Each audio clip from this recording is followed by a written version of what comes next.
ও এমনি অন্য পরীক্ষা হবে না? সরি স্যার বুঝিনি। বলে হ্যাঁ প্রি টেস্ট নিবে কিন্তু ইয়ার ফাইনাল হবে না, ইয়ার ফাইনাল বাদ দিয়ে ইয়ার দিছে। ফাইনাল স্যার আমাদের অনলাইনে হয়ে গেছিল স্যার। অনলাইনে পরীক্ষা তো ফাঁকিঝুঁকি পরীক্ষা স্যার জি, আমাদের ফাঁকি ইয়ার দিয়ে হ্যাঁ। নাবিল আমার স্ক্রিন কি শেয়ার হয়েছে? হ্যাঁ স্যার। ঠিক আছে, আমি দেখো কি লিখি। MICRO মাইক্রো, SPOROPHYLL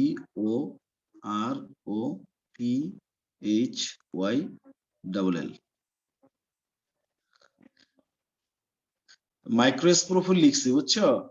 এখন দেখো কি ছবি আসছে, যদিও যা ছবি আসছে আমার মনোভূত হয় না। দাঁড়াও, আরেকটা কথা লিখতে হবে। অফ সাইকাস মেনশন করে দিই। তুমি অবশ্য আমার কাছে জিজ্ঞেস না করে তহিদের কাছে জিজ্ঞেস করলেও পারতা। তহিদ আবার এটা ভালো পারে না। তহিদ তহিদ জি স্যার মোটামুটি। হ্যাঁ মোটামুটি, দেখো না হাসি, মিটি মিটি হাসে। শোনো, আমি ভালো পড়াইছি না খারাপ পড়াইছি সেটা বড় কথা না। বড় কথা কি জানো, তোমাদের যেটুকু পড়াইছি সেটুকু নিয়ে তোমাদের মধ্যে কোনো জটিলতা নাই, বুঝতে পারছো? এইটা হচ্ছে পড়ার সবচেয়ে বড় স্যার আনন্দ। আমি তো বই পড়ি নাই, আপনার নোট পড়ে গেছি শুধু। হ্যাঁ, ইনশাল্লাহ দেখবো বোর্ডের প্রশ্ন ভালো হবে। খালি দুই একটা আইটেম হয়তো তুমি ক্লাস মিস করলে একটু অসুবিধা হতো। একটা ছবি আসছে নাবিল? হ্যাঁ স্যার। আসছে? হ্যাঁ আসছে। শোনো, এই যে জিনিসটা আমি এখন যেখানে লাল দাগ দিচ্ছি, এইগুলাকে বলা হয় মাইক্রোস্পোরোফিল। এগুলো আসলে সাইকাস উদ্ভিদের, এটা হচ্ছে এটা ধরো একটা সাইকাস উদ্ভিদ। এই যে আমি দাগ দিচ্ছি উপরে দেখো, সাইকাস হচ্ছে এমন একটা উদ্ভিদ যেটা একলিঙ্গিক উদ্ভিদ, অর্থাৎ পুরুষ উদ্ভিদ আর স্ত্রী উদ্ভিদ আলাদা। তো যখন সাইকাস উদ্ভিদটা ম্যাচিউরড হয় তখন ওই উদ্ভিদের মাথায় এরকম একটা আনারসের মতো গঠন তৈরি হয়। এই যে আমি টিক চিহ্ন দিচ্ছি, এই আনারসের মতো গঠনটাকে বলা হয় স্ট্রবিলাস। এই স্ট্রবিলাসের মধ্যে অসংখ্য ছোট ছোট পাতলা পাতলা এরকমের ফুল থাকে। এগুলো পুরুষ ফুল। এই পুরুষ ফুলগুলোর নাম হচ্ছে স্পোরোফিল, মাইক্রোস্পোরোফিল। এখন আমি একটা কাজ করি, এখানে তো একটা নজর দেখাইলাম, আমি এখন খাতায় নিয়ে যাই।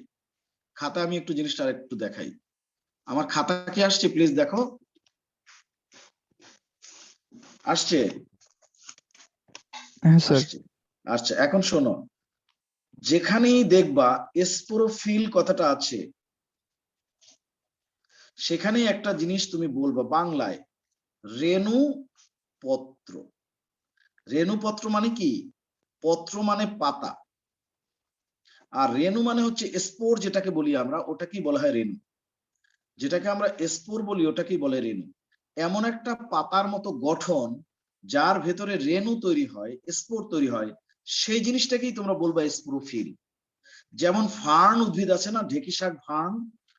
ফার্ন উদ্ভিদেও তুমি দেখবা, ফার্ন উদ্ভিদের পাতা যখন ম্যাচিউরড হয় সেই পাতার নিচের দিকে বর্ডারে এক ধরনের এরকমের ছোট ছোট স্পোরাঞ্জিয়া তৈরি হয়। সেই স্পোরাঞ্জিয়ার ভেতরে স্পোর তৈরি হয়। যখন ফার্নের পাতা ম্যাচিউরড হয় তার ভিতরে যখন স্পোর তৈরি হতে শুরু করে তখন কিন্তু ফার্নের পাতাকেও বলা হয় স্পোরোফিল।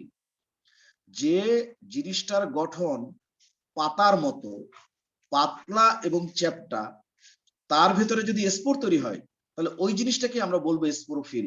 স্পোরোফিল শব্দটা হচ্ছে পাতার মতো দেখতে গঠন যার ভিতরে স্পোর তৈরি হয়।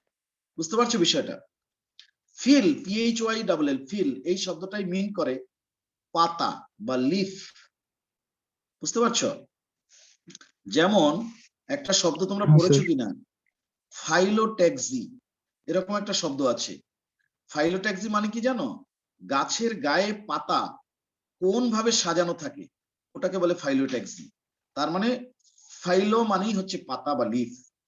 তার মানে কি, স্পোরোফিল মানেই এমন একটা পাতার মতো গঠন যার ভিতরে স্পোর তৈরি হবে। এখন সাইকাস যে উদ্ভিদ, সেই উদ্ভিদের যে পুরুষ ফুল সেটা দেখতে আসলে এরকম। এই ঘটনা ইজ ঘটেটেড, এরকমের পাতলা পাতার মতো এবং চ্যাপ্টা, এই জিনিসটাই হচ্ছে স্পোর উৎপাদন করে।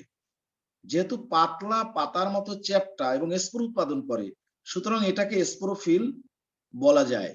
ফার্নের পাতাকে যেমন স্পোরোফিল বলা যায়, সাইকাস উদ্ভিদের যে পুরুষ ফুল, এটাই পুরুষ ফুল, এটাকেও স্পোরোফিল বলা যায়। কিন্তু এটাকে স্পোরোফিল না বলে সাথে আবার আরেকটা শব্দ ব্যবহার করা হয়, সেটা হচ্ছে মাইক্রোস্পোরোফিল। তার পেছনে কারণটা কি? কারণটা হচ্ছে এই ফার্নের যে পাতার মতো যে পুরুষ ফুলটা, এটা যখন ম্যাচিউরড হয় তখন এটার গায়ে এক ধরনের এরকমের ডিম্বাকার গঠন তৈরি হয়, শত সহস্র হাজারে হাজার এরকমের ডিম্বাকার এক ধরনের গঠন তৈরি হয়। এই ডিম্বাকার গঠনগুলোকে বলা হয় স্পোরাঞ্জিয়া। স্পোরাঞ্জিয়া হচ্ছে এমন গঠন যার ভিতরে তৈরি হয় স্পোর। স্পোরাঞ্জিয়া হচ্ছে যে গঠনের ভেতরে স্পোর তৈরি হয়, তাকে স্পোরাঞ্জিয়া বলে। এখন এই যে স্পোরাঞ্জিয়া, এগুলো আসলে খালি চোখে দেখা যায় না, এত ছোট্ট ছোট্ট। সেজন্য এই স্পোরাঞ্জিয়া গুলোকে বলা হয় মাইক্রো স্পোরাঞ্জিয়া। আর এই স্পোরাঞ্জিয়া গুলোর ভিতরে যে স্পোর তৈরি হয়, সেগুলোই হচ্ছে আসলে সাইকাস উদ্ভিদের পরাগ রেণু। পরাগ রেণুকে বলা হয় মাইক্রো স্পোর। মাইক্রো মানে হচ্ছে খুব ছোট, স্পোর SPORE স্পোর। তার মানে কি দাঁড়ালো? সাইকাস উদ্ভিদের পুরুষ ফুলটার নাম মাইক্রোস্পোরোফিল। এই পুরুষ ফুলটার গায়ে এক ধরনের থলির মতো গঠন তৈরি হয়, যার নাম মাইক্রোস্পোরাঞ্জিয়া। এই মাইক্রোস্পোরাঞ্জিয়ার ভেতরে এক ধরনের স্পোর তৈরি হয়, তার নাম মাইক্রোস্পোর। আসলে এই মাইক্রোস্পোরটাই হচ্ছে পলেন গ্রেইন বা পরাগরেণু। আর এই পুরো পাতার মতো দেখতে গঠনটার নাম হচ্ছে মাইক্রোস্পোরোফিল। এটার মাথায় আবার একটা টুপির মতো গঠন থাকে, সেটা অবশ্য তৌহিদকে জিজ্ঞেস করলে বলতে পারবে না। তৌহিদ বলো তো, টুপির মতো গঠনটার নাম কি? অ্যাপোফাইসিস। হ্যাঁ, দেখছো, তোমরা তো আসলে লোক চেনো না, ও সব পরে বসে রয়েছে। হ্যাঁ, টুপির মতো গঠনটার নাম হচ্ছে অ্যাপোফাইসিস। এবার আমরা ছবির কাছে একবার যাই। এই জন্য ও সব পারে দেখে মাঝে মাঝে ক্লাস করে না, চিন্তা করে ও তো সব পারি, তাই না তৌহিদ? আরে না স্যার, এখন আবার মাঝে মধ্যে করে ক্লাস। আচ্ছা ঠিক আছে, ক্লাস করবা, ক্লাস করলে আরো পারবা, যত ক্লাস করবা তত বেশি পারবা। এই মাথায় সামনে মিস দেই না, না না miss দেয় না। এখন এখনো ভালো হয়ে গেছে। এই মাথায় যে গঠনটা, এটাকে বলা হয় অ্যাপোফাইসিস। আর এই যে পাতলা পাতার মতো গঠন, এই যে এইটা এইটা স্যার স্ক্রিন শেয়ার হয় নাই স্যার। নাউজুবিল্লাহ, কি বলে এতক্ষণ পরে কি বললা? স্ক্রিন শেয়ার হয় না? এইমাত্র হয়েছে। স্ক্রিন শেয়ারটা ভুলে করি না। এই যে কোথায় গেল স্ক্রিন শেয়ার? এই ঘটনা ইজ ঘটেটেড। এই যে আসো আসো আসো, কোথায় গেল? এই যে শোনো নাবিল, এই সাইকাস উদ্ভিদের ফুলটা, পুরুষ ফুলটা, সেটাই দেখতে এরকম পাতলা পাতার মতো এবং চ্যাপ্টা, এবং এটার মধ্যেই স্পোর তৈরি হয়। এই জন্য পুরুষ ফুলটাকে বলা হয় মাইক্রোস্পোরোফিল। আর অসংখ্য পুরুষ ফুল একসাথে একত্রিত হয়ে যখন একটা আনারসের মতো গঠন তৈরি করে, তখন সেই আনারসের মতো গঠনটাকে কি বলে? তৌহিদ বলো। স্ট্রবিলাস। কি বলে? স্ট্রবিলাস। আচ্ছা, এখন এই মাইক্রোস্পোরোফিল এর গায়ে যে তোমার কি বলা যায় ওই স্পোরাঞ্জিয়া তৈরি হয়, সেটা আমরা এক নজরে একটু দেখবো। মাইক্রোস্পোরোফিল অফ সাইকাস এই চলে এসেছে। এই নাবিল আছো ক্লাসে? এই যে ছবিগুলো দেখতে পাচ্ছ, এই যে ছবিগুলো দেখতে পাচ্ছ না, ওই যে পুরুষ ফুল মাইক্রোস্পোরোফিল, সেটার গায়ে এগুলো হয়েছে গোল গোল থলির মতো, এর মধ্যেই হয়েছে স্পোর। বিশ্বাস না হলে দেখো, মিথ্যা কথা বলে কি লাভ বলো? ওই যে দেখো, একটা মাইক্রোস্পোরোফিল যদি ফাটাও, তার ভিতরে দেখবা এখানে তো শতগুণ জুম করছে, এই জন্য এরকম। প্রত্যেকটা মাইক্রোস্পোরোফিলের ভিতরে শত সহস্র মাইক্রোস্পোর তৈরি হয়, সেগুলো আসলে পরাগরেণু। সাইকাস উদ্ভিদের পরাগরেণুকে বলা হয় মাইক্রোস্পোর। কেন? কারণ এগুলো সাইজে এতই ছোট, এগুলো বাতাসে ভেসে বেড়াতে পারে। বুঝতে পারছো? বাতাসে ভেসে বেরিয়ে স্ত্রী ফুলের উপরে গিয়ে পড়ে। তাহলে মাইক্রোস্পোরোফিল কি? মাইক্রোস্পোরোফিল হচ্ছে সাইকাসের পুরুষ ফুলটার নাম। কেন এটার নাম মাইক্রোস্পোরোফিল হলো? কারণ এটার আকৃতি হচ্ছে পাতলা পাতার মতো চ্যাপ্টা, আর এটার গায়ে উৎপন্ন হয় মাইক্রোস্পোরাঞ্জিয়া, এক ধরনের থলি, যে মাইক্রোস্পোরাঞ্জিয়া বা থলির ভিতরে উৎপন্ন হয় মাইক্রোস্পোর। এই যে আমি এখানে যে ছবি দেখাচ্ছি, প্রত্যেকটা ছবি হচ্ছে ওই মাইক্রোস্পোরোফিল যখন ম্যাচিউরড হয় তার গায়ে এরকমের গোল গোল থলির মতো হয়, যার ভিতরে উৎপন্ন হয় মাইক্রোস্পোর। এখন এটা তো গেল মাইক্রোস্পোরোফিল, এবার আসো মেগাস্পোরোফিল দেখাবো। সাইকাস উদ্ভিদের মেগাস্পোরোফিল, মেগা মানে বড় আর মাইক্রো মানে হচ্ছে ছোট, মেগা, এমই জিএ, মেগা। দেখছো ওরা কত ভালো, ওদের বুদ্ধি আছে মাথায়, একটা কথা লেখার সাথে সাথেই সব চলে আসে। এই যে দেখো, এইটা হচ্ছে সাইকাস উদ্ভিদের স্ত্রী উদ্ভিদ। এই যে দেখতে পাচ্ছ লম্বা লম্বা সাপের ফনার মতো, এইগুলোই হচ্ছে মেগাস্পোরোফিল। স্পোরোফিল শব্দটার অর্থই হচ্ছে পাতলা, চ্যাপ্টা এবং দেখতে অনেকটা পাতার মতো, সেই জিনিসটার নামই হবে স্পোরোফিল। আর মেগাস্পোর মানে হচ্ছে এখানে ডিম্বক, ওই যে সবুজ সবুজ দেখতে পাচ্ছ না, নাবিল আসো ক্লাসে, ওই যে সবুজ হ্যাঁ সবুজ স্যার। দেখতে পাচ্ছ, সবুজ সবুজ জিনিসটার নামই হচ্ছে মেগাস্পোর। মেগাস্পোর মানে হচ্ছে ডিম্বক। সাইকাস উদ্ভিদের স্ত্রী গাছের শীর্ষে এরকমের অনেকগুলো মেগাস্পোরোফিল তৈরি হয় এবং প্রত্যেকটা মেগাস্পোরোফিলের দুই পাশে অনেকগুলো মেগাস্পোর বা ডিম্বক থাকে। আমরা এবার খাতায় আঁকি মেগাস্পোরোফিল। এই মেগাস্পোরোফিল, এখন কথা হচ্ছে কি জানো, সাইকাসের তো আবার অনেক জাত আছে, সাইকাস পেকটিনেটা, সাইকাস রিভলিউটা, অনেক সাইকাস সার্সিনালিস, অনেকগুলো জাত আছে। এক একটা জাতের মেগাস্পোরোফিল দেখতে একরকম, এরকমের ডিম্বক গুলো সাজানো থাকে। এই ডিম্বক গুলোর নাম হচ্ছে মেগাস্পোর। মেগা মানে বড় আর স্পোর মানে হচ্ছে ডিম্বক। ঘটনা ঘটেটেড, এগুলোর নাম হচ্ছে মেগাস্পোর। মেগাস্পোর এগুলোকে তুমি চাইলে ওভিউল বা ডিম্বক বলতে পারো, যাহা ডিম্বক তাহাই ওভিউল, তাহাই মেগাস্পোর। আর এই যে পাতলা পাতার মতো চ্যাপ্টা, এটাও তো দেখতে পাতলা এবং চ্যাপ্টা, এই জন্য যেটার গায়ে মেগাস্পোর তৈরি হয় ওটার নাম মেগাস্পোরোফিল, আর যেটার গায়ে স্যার মাইক্রোস্পোর তৈরি হয়। স্যার এক্ষেত্রে মেগাস্পোরটা ডিম্বাণু হওয়া উচিত না?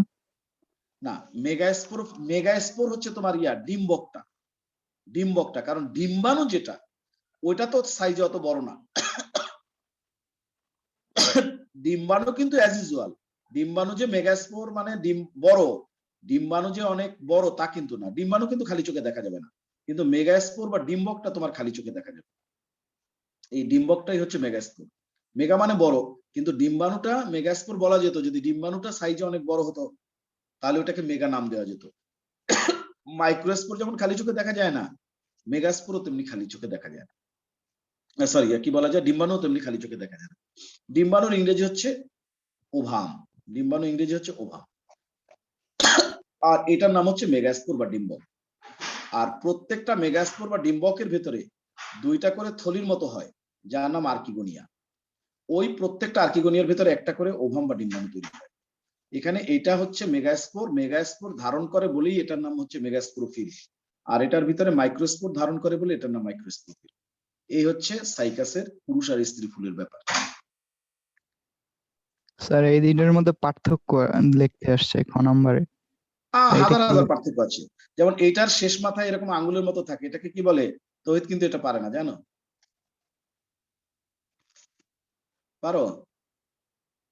পিনিউল। এটার মাথায় যে একটু সাপের সাপের ফনার মতো থাকে, এটাকে কি বলে? পিনিউল। হ্যাঁ, তাহলে দেখো কত পার্থক্য আছে। পার্থক্য হচ্ছে এই যে মাইক্রোস্পোরোফিল তার গায়ে স্পোরাঞ্জিয়া তৈরি হয়, কিন্তু মেগাস্পোরোফিলের গায়ে তো কোনো স্পোরাঞ্জিয়া নাই, এখানে আছে মেগাস্পোর। মাইক্রোস্পোরোফিলের মাথায় থাকে হচ্ছে অ্যাপোফাইসিস, মেগাস্পোরোফিলের মাথায় থাকে পিনিউল।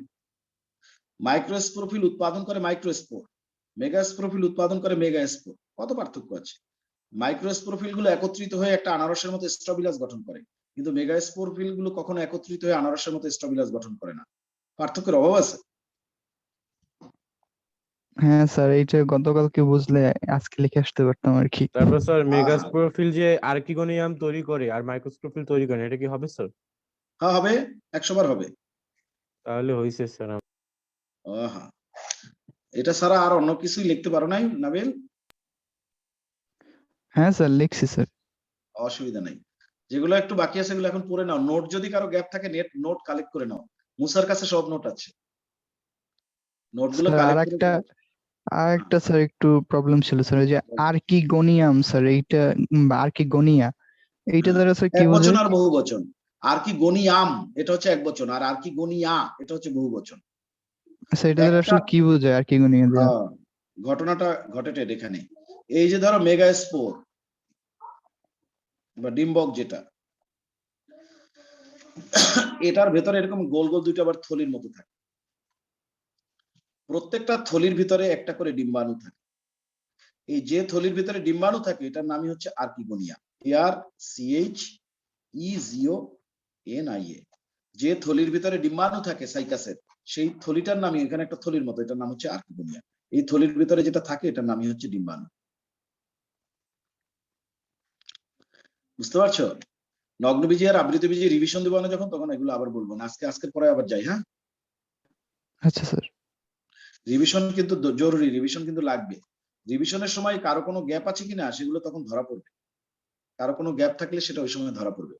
আমরা অ্যাজ আর্লি অ্যাজ পসিবল কোর্সটা কমপ্লিট করে রিভিশন আর সিলেবাসের বাইরে চ্যাপ্টারটা পড়া শুরু করি, তাড়াতাড়ি যাই স্যার, পড়ায়। পরীক্ষা না দিলে স্যার আসলে এই বোঝা যায় না কোথায় কোথায় গ্যাপ আছে। হ্যাঁ হ্যাঁ, অবশ্যই পরীক্ষা তো জরুরি, পরীক্ষা তো অনেক স্যার এই বেশি জরুরি। কুইজের পর বুঝতে পারছি স্যার যে কোন সাবজেক্ট কতটুকু হয়েছে বাস্তবে।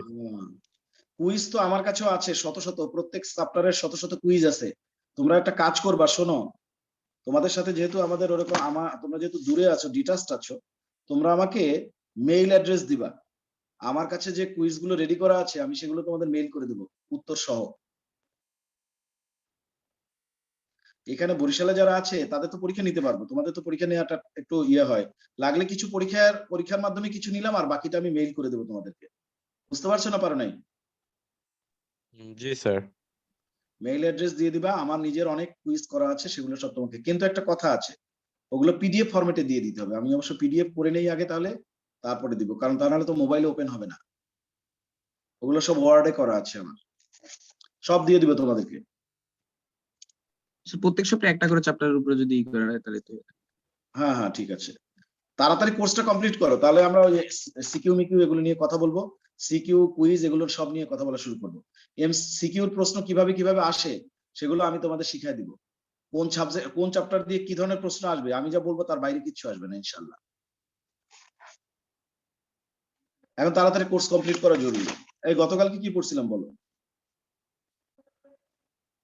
গেল কই? ওই যে সিফাত কই? আচ্ছা, আমরা কি পড়ছি গতকালকে বলো? স্যার গতকালকে 6টা পত্ররন্ধ্র টাইপ পড়াইছেন স্যার। পত্ররন্ধ্র বুঝছি। এই শোনো না, সেটা হচ্ছে আমরা পড়তেছি কি জানো, সেটা আবার যেন ভুলে যাও না। কলাতন্ত্র, গণতন্ত্র, কলাতন্ত্র, সমাজতন্ত্র, রাজতন্ত্র, তন্ত্রের আর শেষ নেই। কলাতন্ত্রকে ভাগ করেছি আমরা তিনটা। এক হচ্ছে ত্বকীয় কলাতন্ত্র, তারপরে হচ্ছে ভিত্তি কলাতন্ত্র, ওখানে যাইনি এখনো, তারপরে হচ্ছে পরিবহন কলাতন্ত্র। ত্বকীয় কলাতন্ত্রের মধ্যে আবার ভাগ আছে। এই প্রতিদিন আমি এই ভাগটা দেখাই কেন জানো? আমি তো জানি কি আছে না আছে, আমি দেখাই এই জন্য যাতে তোমাদের রিকল করা হয়ে যায়, তোমরা যেন আউলায় না যাও। কি বলছি বুঝছো না? ত্বকীয়টার মধ্যে আবার ভাগ আছে। কি কি ত্বকীয় কলাতন্ত্রের ভাগ কি কি? এক হচ্ছে বহিত্বক, এখানে মূলের বহিত্বককে বলে এপিব্লেমা, কাণ্ডেরটাকে বলে এপিডার্মিস, এগুলো ভালো করে মনে রাখো। তারপর আছে ত্বকীয় উপবৃদ্ধি, উপবৃদ্ধি সেখানে আছে ত্বকীয় রোম, এই সেই ইত্যাদি ইত্যাদি। কোলেটারটা ভালো করে পড়ো। তারপর আছে ত্বকীয় রন্ধ্র, ত্বকীয় রন্ধ্র। এই ত্বকীয় রন্ধ্র আছে তিন ধরনের। এক হচ্ছে পত্ররন্ধ্র, সেটা আমরা গতকালকে পড়ছি। তারপরে দুই কি আছে, জলরন্ধ্র না লেন্টিসেল? জলরন্ধ্র। জলরন্ধ্র, এটা আজকে পড়বো। আর একটা আছে তিন, তোমাদের 8টায় পড়া আছে কারো? কারো 8টায় পড়া আছে? না থাকলে আজকে একটু সময় বেশি দিবা, যেহেতু কোনো শব্দ করো নাই, সুতরাং বোঝা গেল 8টায় পড়া নাই। পড়া আছে কারো 8টায়? না স্যার, কারোই নাই স্যার। নাই, তাহলে আমরা আজকে অন্তত এই দুইটা শেষ করবোই, সময় একটু লাগলেও শেষ করব। জলরন্ধ্র, এটাতে সময় বেশি লাগবে না, এটা কি আমি বলি। তোমরা তো পত্ররন্ধ্র সম্পর্কে গতকালকে জানলা, যে পত্ররন্ধ্রের মাধ্যমে কি হয়, গ্যাসিয়াস এক্সচেঞ্জ হয়। উদ্ভিদের ভেতরে যে পানি থাকে তার অতিরিক্ত অংশটা বাষ্পাকারে বের হয় পত্ররন্ধ্রের মাধ্যমে। আবার সালোক সংশ্লেষণকালে যে কার্বন ডাই অক্সাইড ঢোকে, অক্সিজেন বের হয়, সেটাও হয় পত্ররন্ধ্রের মাধ্যমে। কিন্তু কিছু কিছু উদ্ভিদ আছে, সব উদ্ভিদ না, আমি দু একটা নাম বলি। যেমন মনে করো কচু, তারপর হচ্ছে তোমার দূর্বাঘাস, হ্যাঁ, তারপর হচ্ছে টমেটো, এরকম কিছু গাছ আছে, বুঝতে পারছো? ওদের এই যে পাতা আছে না, পাতার একেবারে শেষ প্রান্তে একটা ছোট্ট ছিদ্র আছে। ওই ছিদ্রটার মাধ্যমে দেহের অতিরিক্ত পানি সরাসরি তরল পদার্থ হিসেবে বাইরে বের হয়ে যায়। পত্ররন্ধ্রের মাধ্যমে কিন্তু সরাসরি পানি বের হয় না, বের হয় কি জলীয় বাষ্প। কিন্তু এই গাছগুলোতে যেটা হয়, এই যে ছিদ্রটা থাকে পাতার শেষ প্রান্তে, ওটার মাধ্যমে সরাসরি তরল পানি সেটা বাইরে বের হয়ে যায়। এবং যে ছিদ্রের মাধ্যমে এই পানিটা বাইরে বের হয়, ওই ছিদ্রটার নামই হচ্ছে জলরন্ধ্র। জলরন্ধ্র ইংরেজিতে বলে হাইডাথোট। এই তোমাদেরকে কি পত্ররন্ধ্র লেখানোর সময় এমন কোন উদ্ভিদের নাম বলেছি যার পত্ররন্ধ্র দিনে খোলা থাকে, রাত্রে বন্ধ, রাত্রে খোলা দিনে বন্ধ থাকে? পাথরকুচি। হ্যাঁ বলছি, ওটা কিন্তু অনেক সময় এমসিকিউ তে আসে। আচ্ছা এবার শোনো না, এই জলরন্ধ্রকে ইংরেজিতে বলে হাইডাথোট। এখন জলরন্ধ্র যদি তুমি একটু জুম করে দেখো যে এর ভেতরে কি আছে, ব্যাপারটা কি, তাহলে ধরো এই অংশটাই আমি এখন জুম করতেছি, উদ্ভিদের পাতার একেবারে শেষ প্রান্তটা আমি জুম করতেছি। জুম করলে তুমি দেখবা এই, এটা ধরো পাতার বহিঃত্বক, ঠিক আছে, এই বহিঃত্বক।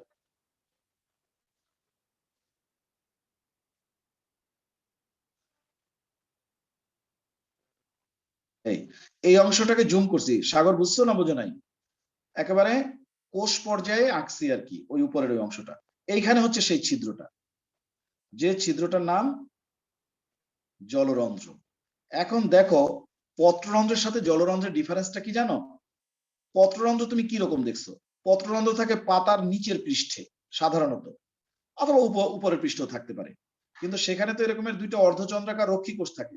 সত্যি না মিথ্যা বলো? পত্ররন্ধ্রে কিন্তু এরকমের অর্ধচন্দ্রাকার দুইটা রক্ষী কোষ থাকে, কিন্তু জলরন্ধ্রের এই যে দুইটা কোষ, এই কোষ দুইটাকে চাইলে তুমি রক্ষী কোষ বলতে পারো, এই একটা এবং এই একটা। কিন্তু এই রক্ষী কোষের আকৃতি কিন্তু অর্ধচন্দ্রাকার না। এবং পত্ররন্ধ্রের যে রক্ষী কোষ, সেটা এক হচ্ছে অর্ধচন্দ্রাকার, দুই হচ্ছে ভেতরের প্রাচীর পুরু, বাইরের প্রাচীর পাতলা, ক্লোরোপ্লাস্ট থাকে সংখ্যায় অনেক বেশি, সাইটোপ্লাজম অনেক বেশি ঘন। এই যে বিভিন্ন বৈশিষ্ট্য আছে রক্ষী কোষের, পত্ররন্ধ্রের রক্ষী কোষের, কিন্তু জলরন্ধ্রের রক্ষী কোষের এর একটা বৈশিষ্ট্যও নাই। এই জন্য জলরন্ধ্রটা সবসময় খোলা থাকে, এটা কখনো বন্ধ হয় না। পত্ররন্ধ্র যেমন দিনে খোলে রাতে বন্ধ হয়, সেই মেকানিজম ওর মধ্যে আছে, কিন্তু জলরন্ধ্রের মধ্যে এরকমের মেকানিজম নাই। ওর মধ্যে কোনো ক্লোরোপ্লাস্টও নাই, সালোক সংশ্লেষণও করে না, গ্লুকোজও তৈরি হয় না, দিনে খোলা রাতে বন্ধ হওয়ার মতো মেকানিজম ওখানে নাই। এটা একটা ব্যাপার। আর একটা ব্যাপার কি, এই জলরন্ধ্রের ঠিক নিচে এক ধরনের কোষ থাকে, কোষগুলোর মধ্যে বেশ ফাঁকা ফাঁকা জায়গা থাকে, পানি আইসা এইসব জায়গাগুলোর মধ্যে জমে। এখন পানি আসে কোত্থেকে?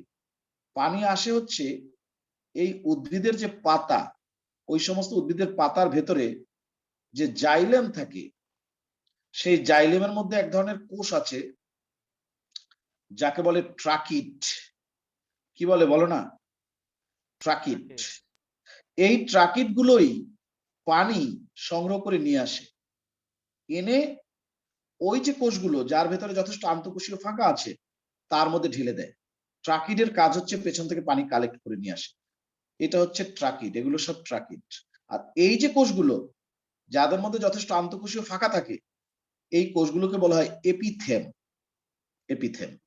এই হচ্ছে একটা জলরন্ধ্রের গঠন। তোমরা কি এই যে আমি এতক্ষণ আঁকছি, কেউ কিছু আঁকছো বলো? আমার তো মনে হয় না আঁকছো। না স্যার। ভালো করছো, আঁকো নয় সেটাও ভালো করছো, তবে এখন একটু আঁকো। এখন একটু আঁকতে পারবে না? এই যা আঁকছি তাই, এমন কিছু না। স্যার এই হেডলাইন কি জলরন্ধ্র দিব স্যার? জলরন্ধ্র হেডিং দিয়ে এই ছবিটা একটু আঁকো, এমন কিছু না, সহজ সহজ করে আঁকো, কঠিন কিছু না। এগুলো হচ্ছে ট্রাকিট। এই যে কতগুলো লম্বা লম্বা কোষ যারা জাইলেমের মধ্যে থাকে, পানি সংগ্রহ করে নিয়ে আসে। স্যার আগের চিত্রটাই সুন্দর ছিল স্যার, এখন এটা একটু খারাপ হয়ে গেছে।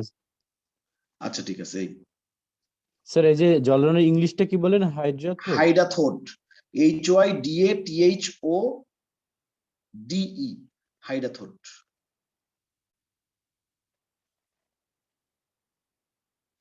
এগুলো হচ্ছে বহিত্বক।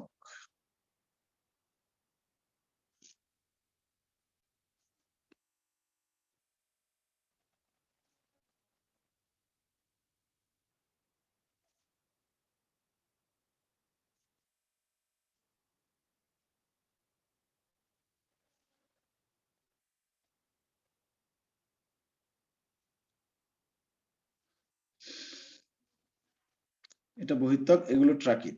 এমন কিছু ছবি কোনো কঠিন কিছু না, ইজিলি এঁকে রাখো, ইজি এঁকে রাখো, তোমার বইতেও আছে এই ছবি। বইয়ের ছবিটা একটু অন্যরকম, হয়তো আমি আমার মতো করে আঁকছি, অসুবিধা নেই।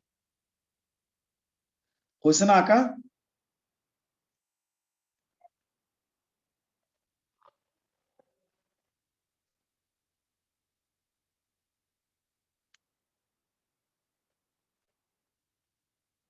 হয়েছে কিনা বলো। না স্যার, আমরা আপনার মতো তাড়াতাড়ি রাখতে পারি না স্যার, আস্তে স্যার আস্তে রাখতে হয়। জলরণের কোষের প্রকৃতি কি একদম স্বাভাবিক কোষের মতনই? স্বাভাবিক কোষের মতোই। কেন, এটা কি এমন ছবি? আরে এই, এটা কোনো ছবি? কোষ ছবি তো না, কই এটা? এটা কলম দিয়ে আঁকতেছি আমি, ছবি কই? এটা কই? ছবিটা কই এলো? এটা তো একটা পাতার শেষ প্রান্ত, এটার মধ্যে ছবিটা কি? আমি তো কলম দিয়ে আঁকতেছি, এই দেখো। এটা ছবিটা স্যার কি? এটা, স্যার এটা আপনি না, আপনার অভিজ্ঞতা বলছে স্যার। না তো, তুমিও তো এতদিন ধরে আঁকতেছো ছবি, ঠাস ঠাস করে এঁকে ফেলবা। এই, এটা তো এমন কোনো ক্রিটিক্যাল ছবি না। এই শেষ। এই এখানে কতগুলো ট্রাকিট কোষ এঁকে দিলাম। এই এমন কি? এটা কোনো ছবি বলো? এই, তোমাদের কি জুলজি পরীক্ষা হয়ে গেছে? স্যার না, আমাদের কুইজ এসে আজকে বোটানি হয়েছে। বোটানি হয়েছে না? এই এখানে কতগুলো কোষ আলগাভাবে এঁকে দিবা, নাম এপিথেম। শেষ। ছবি আবার কি? এর মধ্যে ছবিটা কই আবার? এটা কোনো ছবি না। শেষ। এখানকার কোষগুলো কম্প্যাক্ট, ওই সামনের কোষগুলো হচ্ছে লুজ। লুজ কোষগুলোর নাম হচ্ছে এপিথেম। পেছনে যে লম্বা লম্বা কোষগুলো, এগুলো পানি কালেক্ট করে নিয়ে, সেগুলোর নাম হচ্ছে ট্রাকিট। সামনের যে ছিদ্রটা, নাম দিয়ে দিবা হাইডাথোড। আর এই হাইডাথোডের দুই পাশে যে দুইটা কোষ, এই একটা, নাম দিয়ে দিবা গার্ড সেল। শেষ। আর কি এত ঝামেলা কিসের? আঁকা শেষ, এখন লেখো। স্যার একদম এখান থেকে কি পানি অতিরিক্ত বের হয়ে যাওয়ার কথা না, হ্যাঁ, যেহেতু সবসময় খোলা থাকে? সবসময় খুলে থাকে, সবসময় পানি বের হয়, জানো। কিন্তু হয় কি জানো, দিনের বেলা যে পানিটা বের হয়, সেটা আবার ওই সূর্যের আলো টালোর কারণে বাষ্পায়িত হয়ে উড়ে যায়। কিন্তু রাতের বেলা তো সূর্য থাকে না, তখন এই পাতার মাথায় মাথায় বিন্দু বিন্দু ডিউ বা শিশির জমে থাকে, ওইটাই হচ্ছে জলরন্ধ্রের পানি। বুঝতে পারছো? কচু পাতায় দেখো না পানি জমে থাকে অনেক সময়, ওই শিশিরটাই হচ্ছে তোমার এই জলরন্ধ্র দিয়ে বের হওয়া পানি। বাট স্যার কচু পাতায় তো পানি মাঝখানে, মানে একটা হাতের তারার মতো করে মাঝখানে জমা থাকে, আর বাট এখানে মাঝখানে যদি পানিটা আসে পানি বের কিভাবে? হয়, ওইটা পানিটা যদি এখান থেকে বের হয়, তার অংশ বিশেষ আস্তে আস্তে, যেহেতু কচু পাতার মাঝখানটা ঢালু, তো এখান থেকে পানিটা গড়ায় মাঝখানে আসাটা সম্ভব না। আরে বুঝো না জিনিসটা? জি স্যার। পানি তো এখান থেকে বের হয় ঠিকই, তার একটা অংশ বিশেষ তো মাঝখানে এসে জমতেই পারে। এবার লেখো, দুর্বা ঘাসের মাথায় যে শিশির থাকে, এটাও অনেক সময় এই যে হাইডাথোড দিয়ে যে পানিটা বের হয় সেটা। টমেটো গাছ, বেগুন গাছে দেখবা সকালবেলা শিশির দেখা যায়, কারণ রাতের বেলা যে জলরন্ধ্র দিয়ে পানিটা বের হয়, ওটা সকালে শিশির বা ডিউ হিসেবে জমে থাকে। এবার তো সূর্যের আলো উঠলে আস্তে আস্তে উড়ে যায়। এই লেখো, লেখো কচু, দুর্বা ঘাস, টমেটো ইত্যাদি কিছু উদ্ভিদের, কচু, দুর্বা ঘাস, টমেটো ইত্যাদি কিছু উদ্ভিদের পাতার শেষ প্রান্তে, কচু, দুর্বা ঘাস, টমেটো ইত্যাদি কিছু উদ্ভিদের পাতার শেষ প্রান্তে অবস্থিত যে রন্ধ্রের মাধ্যমে, পাতার শেষ প্রান্তে অবস্থিত যে রন্ধ্রের মাধ্যমে দেহের অতিরিক্ত পানি তরল আকারে বাইরে নির্গত হয় তাকে জলরন্ধ্র বলে। দূর্বাঘাস, কচু, টমেটো ইত্যাদি কিছু উদ্ভিদের পাতার শেষ প্রান্তে অবস্থিত যে রন্ধ্রের মাধ্যমে দেহের অতিরিক্ত পানি তরল আকারে বাইরে নির্গত হয় তাকে জলরন্ধ্র বলে।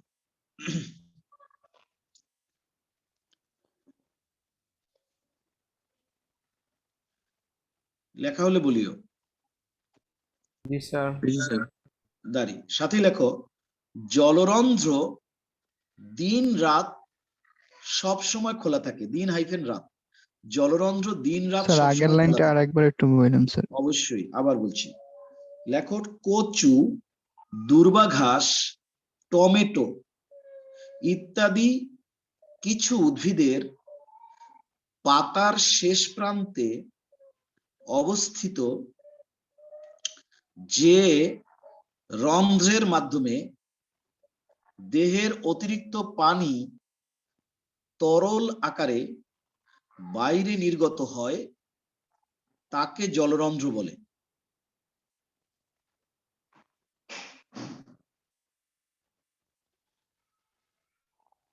লেখা হলে বলিও। হ্যাঁ স্যার হয়েছে স্যার, থ্যাংক ইউ। দাঁড়ি সাথে লেখো, জলরন্ধ্র দিন রাত সব সময় খোলা থাকে।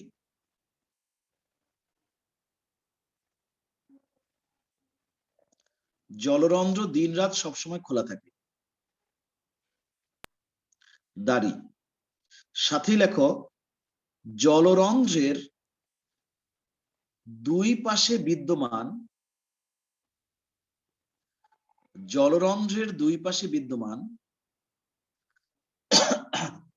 রক্ষী কোষ দুটি অর্ধচন্দ্রাকার নয়।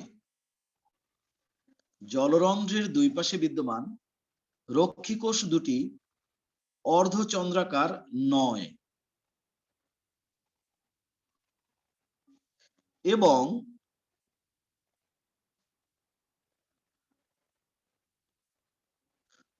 ক্লোরোপ্লাস্ট ধারণ করে না। জলরন্ধ্রের দুই পাশে বিদ্যমান রক্ষী কোষ দুটি অর্ধচন্দ্রাকার নয় এবং ক্লোরোপ্লাস্ট ধারণ করে না। দাঁড়ি জলরন্ধ্রের দুই পাশে বিদ্যমান রক্ষী কোষ দুটি অর্ধচন্দ্রাকার নয় এবং ক্লোরোপ্লাস্ট ধারণ করে না। দাঁড়ি লিখতে পারছো কিনা দেখো।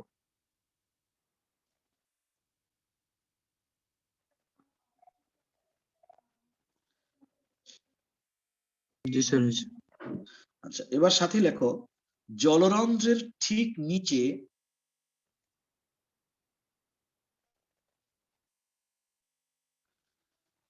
যথেষ্ট আন্তঃকোষীয় ফাঁক যুক্ত জলরন্ধ্রের ঠিক নিচে যথেষ্ট আন্তঃকোষীয় ফাঁক যুক্ত এক প্রকার কোষ থাকে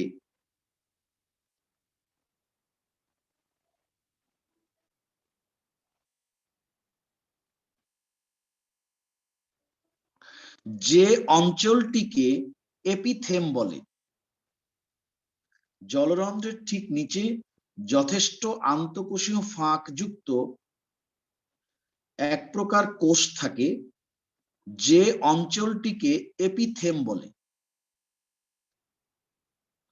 জলরন্ধ্রের ঠিক নিচে যথেষ্ট আন্তঃকোষীয় ফাঁক যুক্ত এক প্রকার কোষ থাকে যে অঞ্চলটিকে এপিথেম বলে।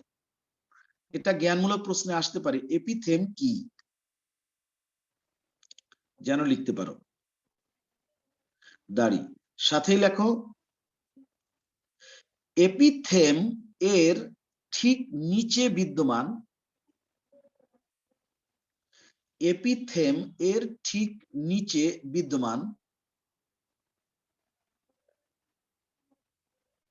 ট্রাকিড কোষগুলি জল সংগ্রহ করে নিয়ে আসে। এপিথেম এর ঠিক নিচে বিদ্যমান ট্রাকিট কোষগুলি জল সংগ্রহ করে নিয়ে আসে? এপিথেম এর ঠিক নিচে বিদ্যমান ট্রাকিট কোষগুলি জল সংগ্রহ করে নিয়ে আসে।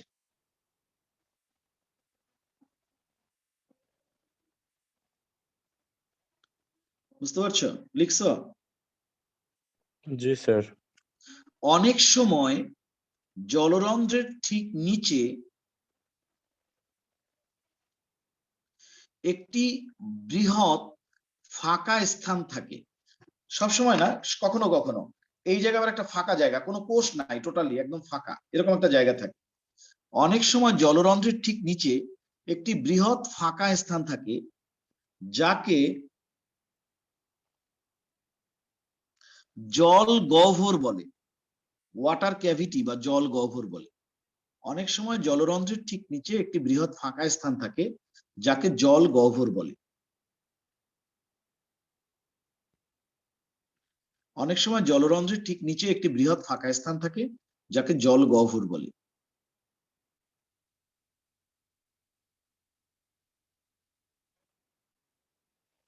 পারছো লিখতে?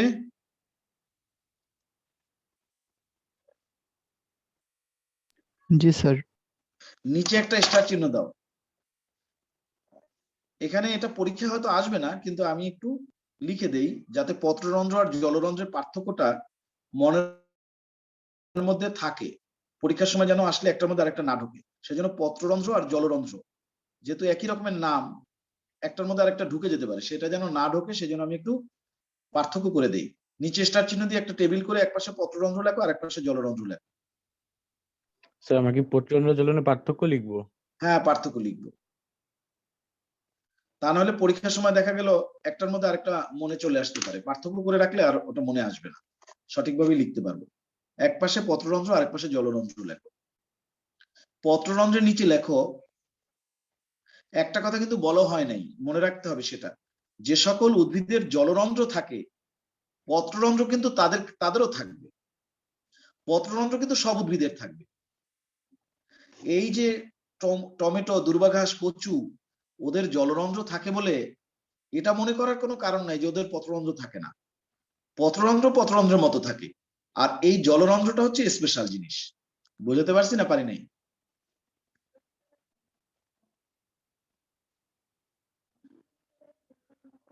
আচ্ছা, পত্ররন্ধ্রের নিচে লেখো সকল উদ্ভিদের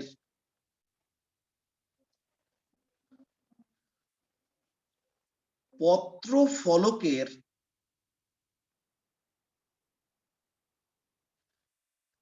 সকল উদ্ভিদের পত্র ফলকের নিম্ন বা ঊর্ধ্ব পৃষ্ঠে পাওয়া যায়। হয় নিচে থাকে নাহলে উপরে থাকে, আবার উভয় পৃষ্ঠেও থাকে। নিম্নে বা ঊর্ধ্ব পৃষ্ঠে পাওয়া যায়। সকল উদ্ভিদের পত্র ফলকের নিম্ন বা ঊর্ধ্ব পৃষ্ঠে পাওয়া যায়।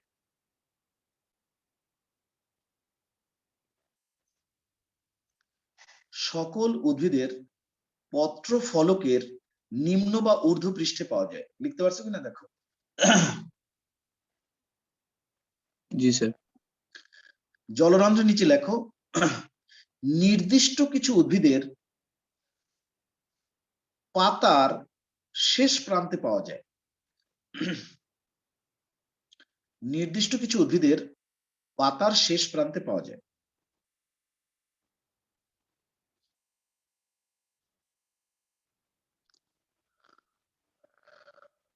লিখছ?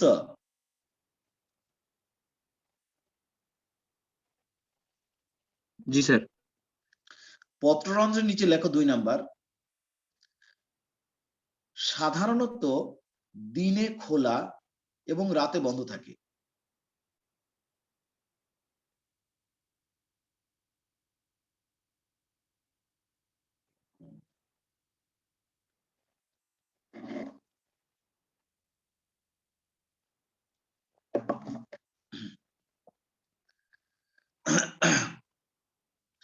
জলরন্ধ্রের নিচে লেখো দিন রাত সবসময় খোলা থাকে।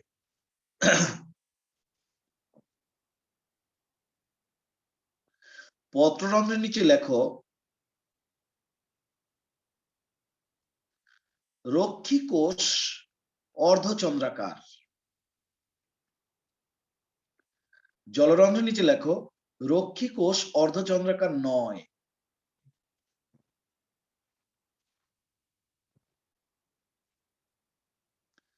জলরন্ধ্রের এই রক্ষীকোষটার আকার দেওয়া যায় না কোনো নাম আর কি, যে কিভাবে না, কি ওটা আকার নির্দিষ্ট হচ্ছে? কোনো আকার নাই। ওই অন্যান্য যে প্যারেনকাইমা কোষ না, এই অন্যান্য প্যারেনকাইমা কোষের মতোই, ওটা নির্দিষ্ট কোনো আকার দেওয়ার দরকার নেই।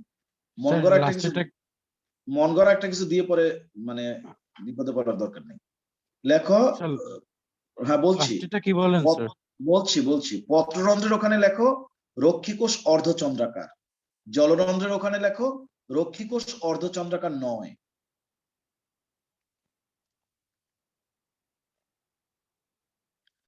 পত্ররন্ধ্রের নিচে লেখো রক্ষীকোষে ক্লোরোপ্লাস্ট থাকে। জলরন্ধ্রের ওখানে লেখো রক্ষীকোষে ক্লোরোপ্লাস্ট থাকে না।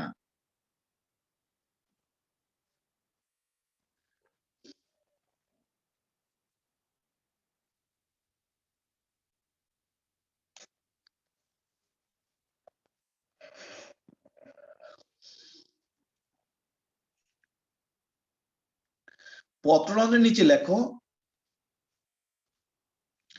এপিথেম অঞ্চল থাকে না। জলরন্ধ্রের নিচে লেখো এপিথেম অঞ্চল থাকে।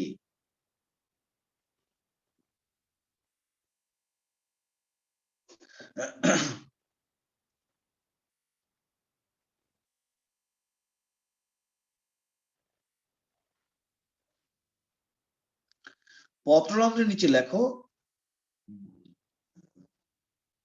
এর মাধ্যমে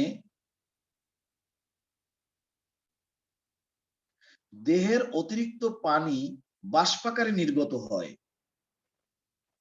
জলরন্ধ্রের ওখানে লেখো দেহের অতিরিক্ত পানি তরল আকারে বাইরে নির্গত হয়।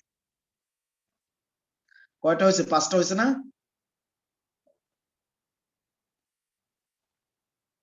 ছয়টা স্যার।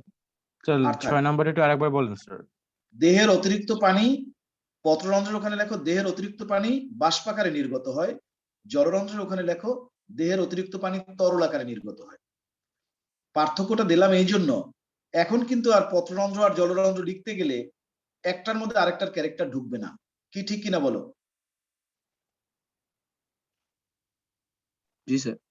এমনকি তুমি চাইলে এই পার্থক্যের আলোকেই জলরন্ধ্রের বৈশিষ্ট্যগুলো লিখে দিয়ে চলে আসতে পারো। ঠিক আছে, আমরা ত্বকীয় কলাতন্ত্র শেষ করলাম। ও না, আরেকটা আছে তো, লেন্টিসেল। ত্বকীয় রন্ধ্র, তার মধ্যে লেন্টিসেলটা আছে, এখন সেটা পড়ো। নিচে স্টার চিহ্ন দাও তাড়াতাড়ি, আমি তো একটু তাড়াতাড়ি যেতে চাই, স্পিড বাড়াতে চাই। আচ্ছা, লেন্টিসেল জিনিসটা কি দেখো, একটু স্পিড বাড়াও। আচ্ছা, লেন্টিসেলটা হচ্ছে কি, যে সমস্ত উদ্ভিদের কাণ্ড অনেক মোটা এবং বৃক্ষ জাতীয়, মানে কাণ্ড মোটা এবং শক্ত, কাষ্ঠল, যেমন মনে করো রেঞ্চি, তাই না, করই, মেহগিনি, হ্যাঁ, এমনকি আমজামও, যাদের কাণ্ড অনেক মোটা এবং কাষ্ঠল, তাদের কাণ্ডে এক ধরনের ছোট্ট ছোট্ট ছিদ্র আছে, খালি চোখে দেখা যায় না, কিন্তু ছিদ্রগুলোর আকৃতি এরকম। কি?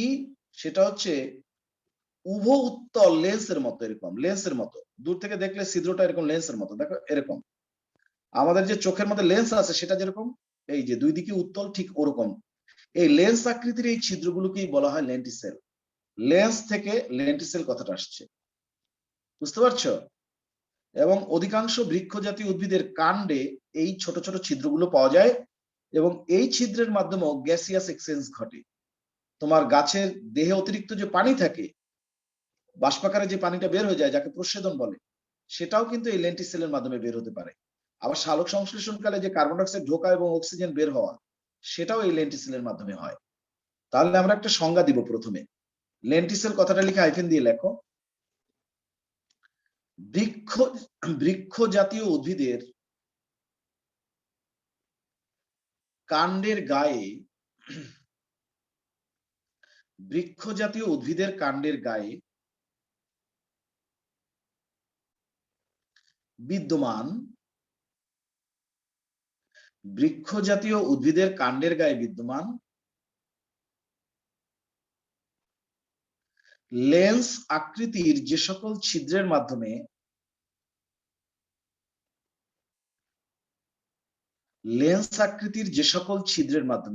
বৃক্ষ জাতীয় উদ্ভিদের কাণ্ডের গায়ে বিদ্যমান লেন্স আকৃতির যে সকল ছিদ্রের মাধ্যমে গ্যাসীয় বিনিময় ঘটে তাদেরকে লেন্টিসেল বলে। বৃক্ষ জাতীয় উদ্ভিদের কাণ্ডের গায়ে বিদ্যমান লেন্স আকৃতির যে সকল ছিদ্রের মাধ্যমে গ্যাসীয় বিনিময় ঘটে তাদেরকে লেন্টিসেল বলে।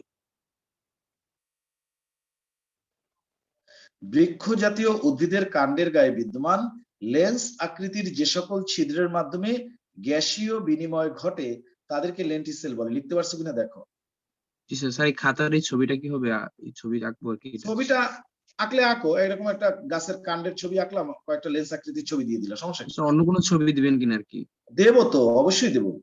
এই লেন্টিসেলটাকে আমরা এখন কাটবো, কেটে ভেতর থেকে বাহির পর্যন্ত লেন্টিসেলটা কি রকম সেটা আমি দেখবো। লেন্টিসেলটা আসলে কি? সেটাই আঁকবা, তাই না? শোনো, লেন্টিসেলটা আসলে কি? এই শোনো না, মনে করো এটা একটা পাতলা একটা কাপড়। এখন তুমি এই জায়গা ধরে এই দিকে আর এই জায়গা ধরে এইদিকে, দুই দিকে যদি জোরে টান দাও তাহলে আস্তে করে এই জায়গাটা এরকমের ফাঁকা হয়ে যেতে পারে নাকি পারে না?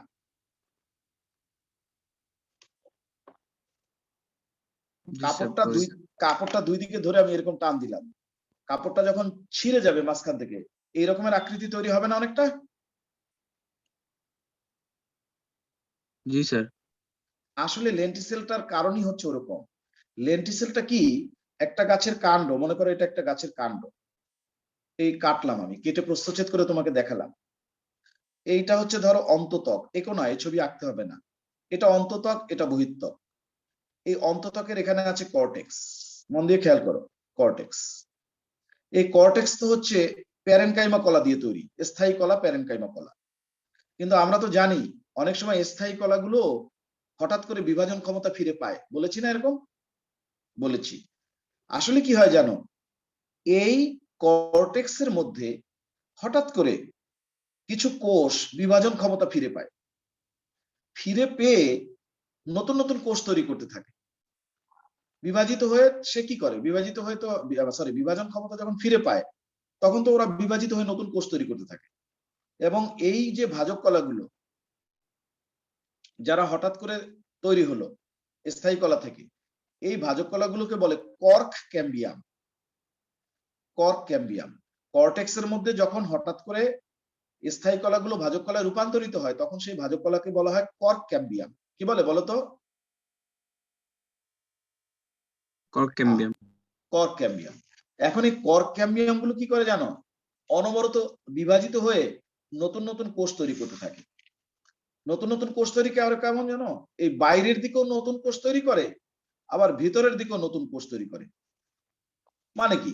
মানে কর্ক ক্যাম্বিয়াম গুলো বিভাজিত হয়ে ওর বাইরে, মানে বাইরের দিকে এবং ভেতরের দিকে দুই দিকেই নতুন কোষ তৈরি করতে থাকে। বুঝতে পারছো না? পারো নাই? কর্ক ক্যাম্বিয়াম বিভাজিত হয়ে দুই দিকেই কোষ তৈরি করতে থাকে, কিন্তু বাইরের দিকে যে কোষ তৈরি করতে থাকে ওই কোষের চাপে এই চামড়াটা ফেটে যায়। যখন চামড়াটা ফেটে যায় তখন এরকম করে ফেটে যায়। এরকম করে ফেটে গেলেই ওই লেন্স আকৃতির একটা আগ্নেয়গিরির জ্বালামুখের মতো একটা ছিদ্র তৈরি হয়। খালি চোখে তো তুমি দেখো না, কিন্তু এইখানে যখন চামড়াটা ফেটে এরকম দুই দিকে ফাঁকা হয়ে যায় তখন বাইরে থেকে ভেতরটা দেখতে অনেকটা লেন্সের মতো হয়ে যায়। এবং লেন্টিসেল তৈরির পেছনে কারণটাই হচ্ছে এটা। আমি মূল জিনিসটা বুঝাতে পারছি, এখন আমি এর ভেতরের গঠনের ছবিটা আঁকবো। মূল জিনিসটা কি বুঝছো না বুঝো নাই?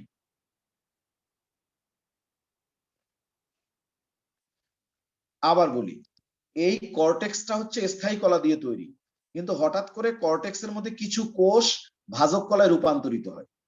এই ভাজক কলাগুলো বাইরের দিকেও নতুন কোষ তৈরি করে, ভেতরের দিকেও নতুন কোষ তৈরি করে।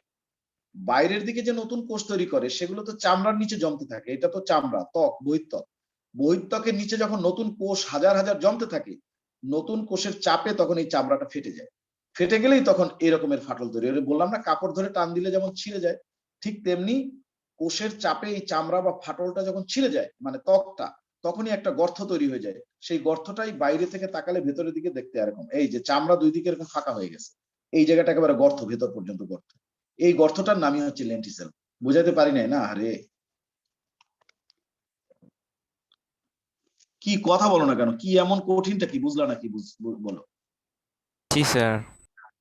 না তাহলে কি হলো, সমস্যা কি? আবার অনেকে লিভ নিল কেন? কি 8টায় ক্লাস আছে তাদের নাকি? তা 8টাও তো বাজে না, লিভ নিল কেন অনেকে?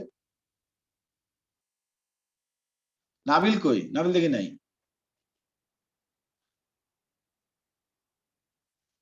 আচ্ছা যাই হোক, যারা বুঝছো তারা দেখো, রেকর্ড থাকবে, গ্রুপে রেকর্ড করে দিয়ে দেবে। এখন শোনো, আমরা এই লেন্টিসেলের গঠনটা আঁকবো, আমার সাথে সাথে তোমরাও ছবিটা আঁকবা। এটা কিন্তু বইয়ে তোমাদের আছে কিনা সন্দেহ, আমার মনে হয় নাই। লেন্টিসেলের গঠনের ছবিটা আমি আঁকতেছি, দেখো খেয়াল করো। ছবিটা বুঝলে বর্ণনা বুঝবা, ছবি না বুঝলে বর্ণনা বুঝবা না। খাতা দেখা যায় মুসা? জি স্যার। ছবিটা আঁকার চেষ্টা করো, প্রয়োজনে পেন্সিল দিয়ে আঁকো, আমার মতো কলম দিয়ে আঁকার দরকার, পেন্সিল দিয়ে আঁকো। সাগর আবার গেল কই? আছি স্যার, জয় বাংলা স্যার। আচ্ছা থাকো, আঁকো।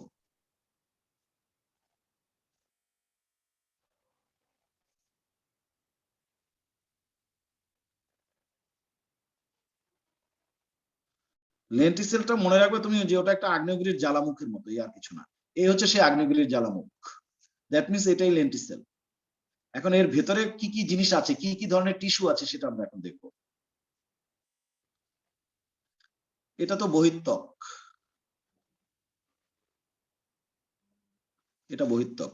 এই ছিদ্রটার নামই হচ্ছে লেন্টিসেল, কারণ এটা উপর থেকে নিচ পর্যন্ত লেন্সের মতো ছিদ্র।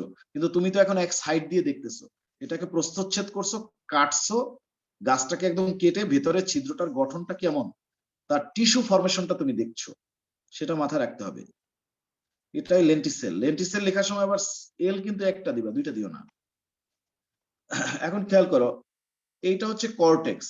এখন এই কর্টেক্স এর মধ্যে কিছু কোষ হঠাৎ করে বললাম না বিভাজন ক্ষমতা ফিরে পায়, সেই কোষগুলো আমরা এখন আঁকবো। এই হচ্ছে সেই কোষগুলো যারা ভাজক কলায় রূপান্তরিত হয়েছে। এই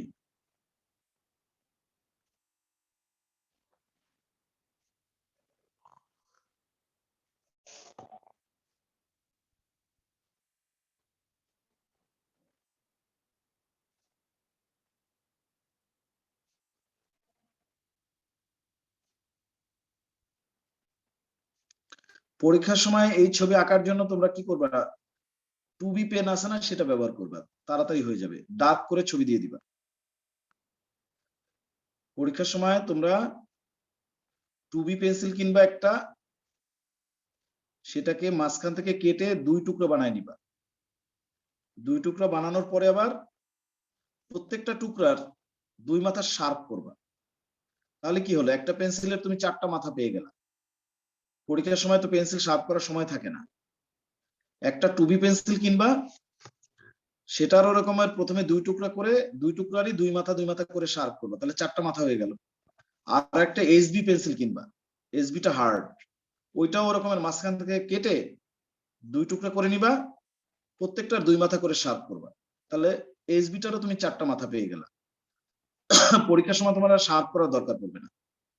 2Bটারও 4টা মাথা আছে, HBটারও 4টা মাথা আছে, 8টা মাথা তোমার যখন যেটা লাগবে ইউজ করতে পারবে।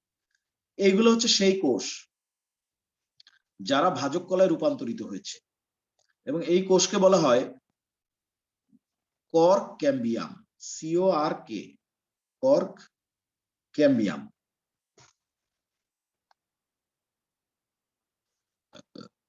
কর্ক ক্যাম্বিয়াম, CAMBIUM,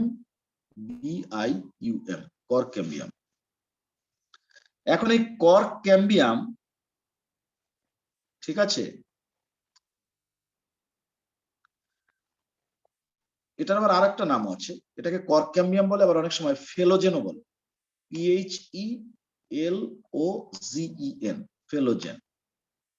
ও করে কি বিভাজিত হয়, বিভাজিত হয়ে বাইরেও কোষ তৈরি করে, ভেতরেও কোষ তৈরি করে। ভেতরে যে কোষ তৈরি করে সেগুলো এরকম,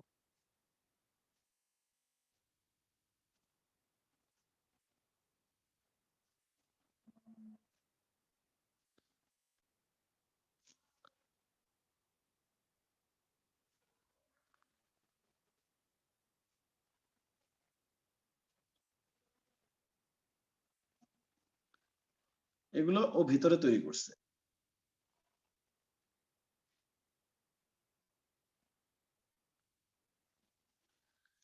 ভিতরে যে কোষ তৈরি করে এই কোষগুলোকে বলে ফেলোডার্ম কোষ, ফেলোডার্ম, PHELLODERM,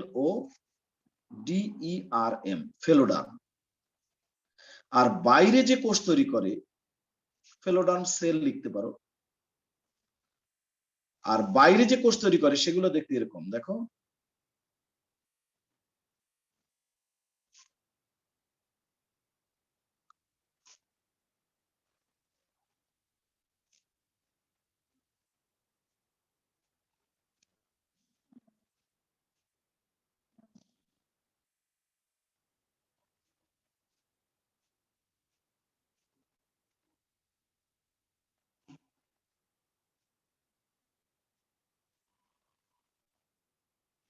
এই এই বাইরে যে কোষ তৈরি করে সেই কোষকে বলে কর্ক কোষ, কর্ক সেল,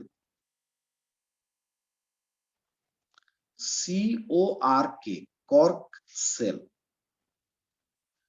এখন এখানে মনে রাখবা তিনটা কথা বলেছি, এইগুলো হচ্ছে সেই ভাজক কলা, যারা একসময় আগে স্থায়ী কলা ছিল এখন ভাজক কলায় রূপান্তরিত হয়েছে। ওদেরকে বিশেষভাবে চেনার জন্য আমি বেশি বেশি ডট ডট দিয়ে দিয়েছি যাতে করে ভালোভাবে চেনা যায়। এই ভাজক কলাগুলোর নাম হচ্ছে কর্ক ক্যাম্বিয়াম বা ফেলোজেন। ওরা কি করে, বিভাজিত হয়ে নিচেও কোষ তৈরি করে, উপরেও কোষ তৈরি করে। নিচের কোষগুলোকে যাতে ভালোভাবে চেনা যায় সেই জন্য এরকম একটা গোল গোল আকৃতি দিয়েছি। এই নিচের কোষগুলোর নাম হচ্ছে ফেলোডার্ম কোষ, আর উপরের দিকে যে কোষ তৈরি করে ওটাকেও যাতে আলাদাভাবে চেনা যায় সেই জন্য এরকম আকৃতি দিয়েছি। উপরের কোষগুলোর নাম হচ্ছে কর্ক কোষ। বুঝতে পারছো না পারো নাই? এখানে একটা মজার কথা আছে, এইখানে এখন অলরেডি তিনটা লেয়ার তৈরি হয়েছে। সবার বাইরে কর্ক লেয়ার, তারপরে হচ্ছে কর্ক ক্যাম্বিয়াম বা ফেলোজেন লেয়ার, তার নিচে হচ্ছে ফেলোডার্ম লেয়ার। এই তিনটা লেয়ারকে একসাথে বলে পেরিডার্ম, পেরিডার্ম। এটা একটা মজার তথ্য। আর একটা মজার তথ্য কি জানো, এই কর্ক কোষগুলো প্রথম দিকে জীবিত থাকে কিন্তু পরে আস্তে আস্তে মরতে থাকে। এইখানকার কোষগুলো জীবিত, এই নিচের গুলো জীবিত, কিন্তু যত উপরের দিকে কোষ উঠতে থাকে মানে পুরাতন হতে থাকে যত, কর্ক কোষগুলো তত মরে যেতে থাকে।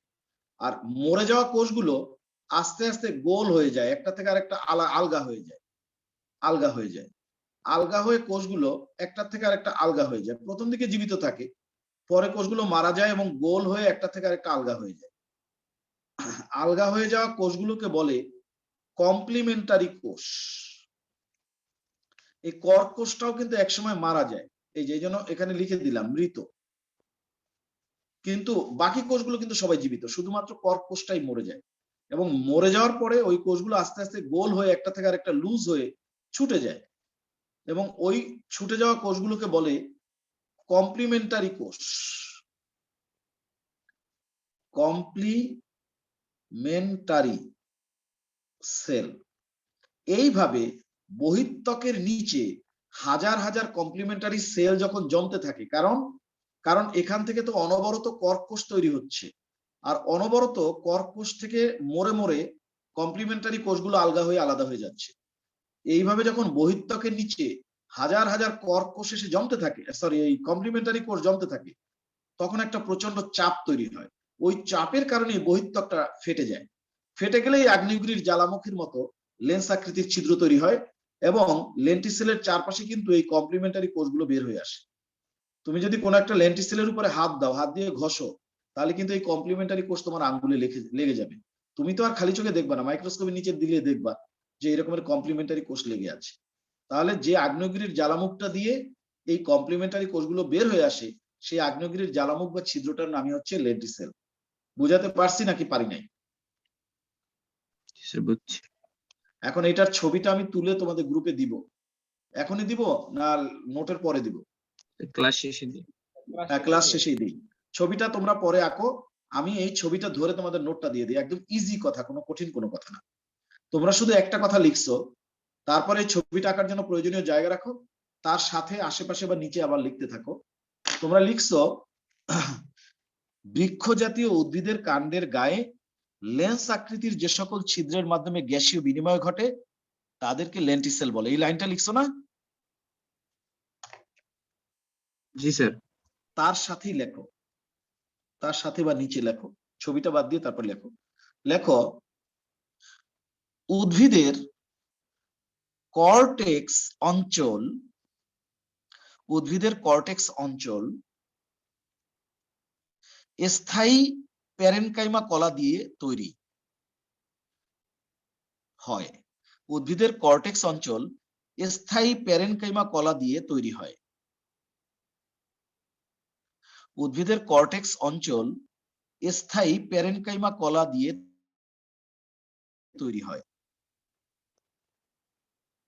দাড়ি। উদ্ভিদের কর্টেক্স অঞ্চল স্থায়ী প্যারেনকাইমা কলা দ্বারা তৈরি হয়। লিখছো বলো? জি স্যার। দাড়ি। অনেক সময়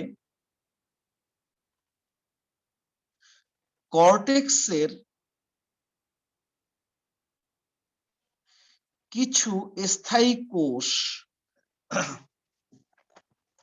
অনেক সময় কর্টেক্সের কিছু স্থায়ী কোষ, অনেক সময় কর্টেক্সের কিছু স্থায়ী কোষ পুনরায় বিভাজন ক্ষমতা ফিরে পায়।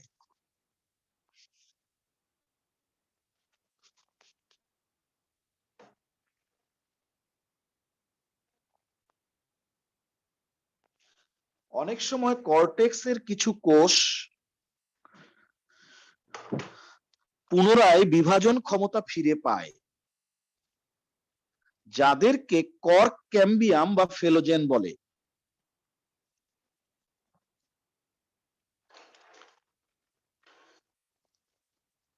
লিখছো? স্যার ফিলোজেন বানানটা কি স্যার? PHELLOGEN। আমি ছবিটা দিয়ে দিচ্ছি এখনই, তোমাদের চোখের সামনেও আনতেছি, দেখে দেখে লিখতে পারবা।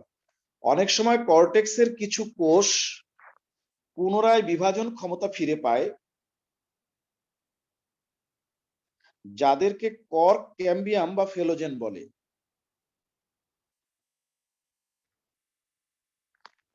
লিখছো? জি স্যার। ছবিটা আসছে না স্ক্রিনে? ছবিটা স্ক্রিনে আসছে না? জি স্যার। এটা দেখে দেখে লেখো বানানগুলো। অনেক সময় কর্টেক্সের কিছু কোষ পুনরায় বিভাজন ক্ষমতা ফিরে পায়, যাদেরকে কর্ক ক্যাম্বিয়াম বা ফেলোজেন বলে। দাড়ি। সাথে লেখো ফেলোজেন কোষগুলি বিভাজিত হয়ে, ফেলোজেন কোষগুলি বিভাজিত হয়ে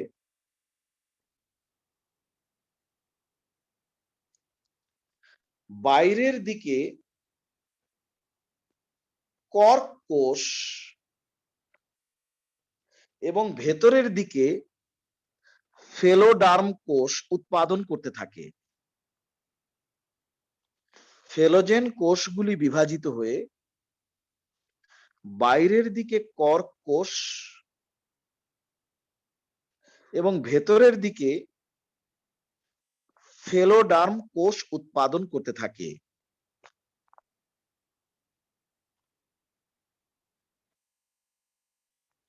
লিখতে পারছো? জি স্যার। জি স্যার। আচ্ছা এখন বলো, এখানে অলরেডি 3টা লেয়ার তৈরি হলো তাই না? এইগুলো হচ্ছে সেই ভাজক কলা,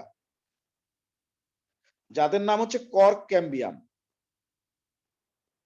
এরা বিভাজিত হয়ে বাইরে একটা স্তর তৈরি করেছে কর্ক কোষ, নিচে একটা স্তর তৈরি করেছে ফেলোডার্ম কোষ।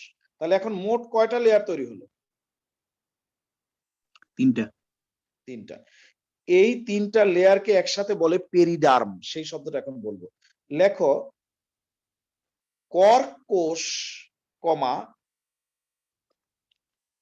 কর্ক কোষ কমা কর্ক ক্যাম্বিয়াম এবং ফেলোডার্ম কোষ এর 3টি স্তরকে একত্রে পেরিডার্ম বলে। 3টি স্তরকে একত্রে পেরিডার্ম বলে। পুরো লাইনটা আবার বলি। কর্ক কোষ কমা কর্ক ক্যাম্বিয়াম এবং ফেলোডার্ম কোষ এর 3টি স্তরকে একত্রে পেরিডার্ম বলে। লিখছো? জি স্যার। দাঁড়ি সাথে লেখো পুরাতন কর্ক কোষগুলি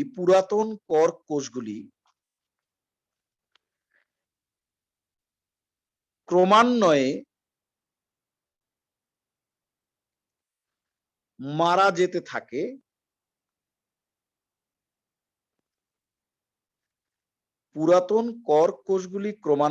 যেতে থাকে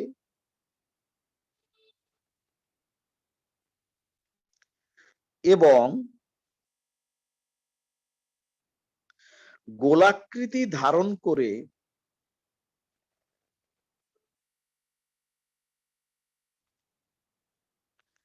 পরস্পর আলাদা হয়ে যেতে থাকে। পুরাতন কর্ক কোষগুলি ক্রমান্বয়ে মারা যেতে থাকে। পুরাতন কর্ক কোষগুলি ক্রমান্বয়ে মারা যেতে থাকে এবং গোলাকৃতি ধারণ করে পরস্পর আলাদা হয়ে যায়, যাদেরকে কমপ্লিমেন্টারি কোষ বলে। পুরাতন কর্ক কোষগুলি মারা যেতে থাকে এবং গোলাকৃতি ধারণ করে পরস্পর আলাদা হয়ে যায়, যাদেরকে কমপ্লিমেন্টারি কোষ বলে। দাঁড়ি লিখতে পারছো কিনা দেখো। জি স্যার লিখেছি। দাঁড়ি সাথে লেখো অসংখ্য কমপ্লিমেন্টারি কোষের চাপে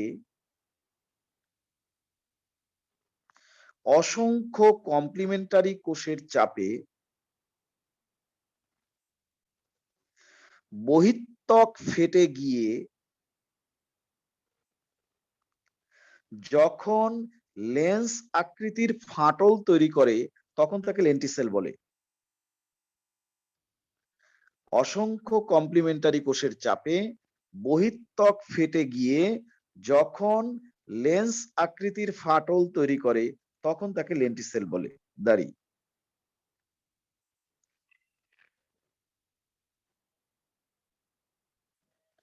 অসংখ্য কমপ্লিমেন্টারি কোষের চাপে বহিঃত্বক ফেটে গিয়ে যখন লেন্স আকৃতির ফাটল তৈরি করে তখন তাকে লেন্টিসেল বলে। লিখতে পারছো? জি স্যার। ছবিটা গ্রুপে দিয়ে দিচ্ছি, একে নিয়েও। সবাই ভালো থাকো, আল্লাহ হাফেজ। সালাম। ওয়ালাইকুম আসসালাম।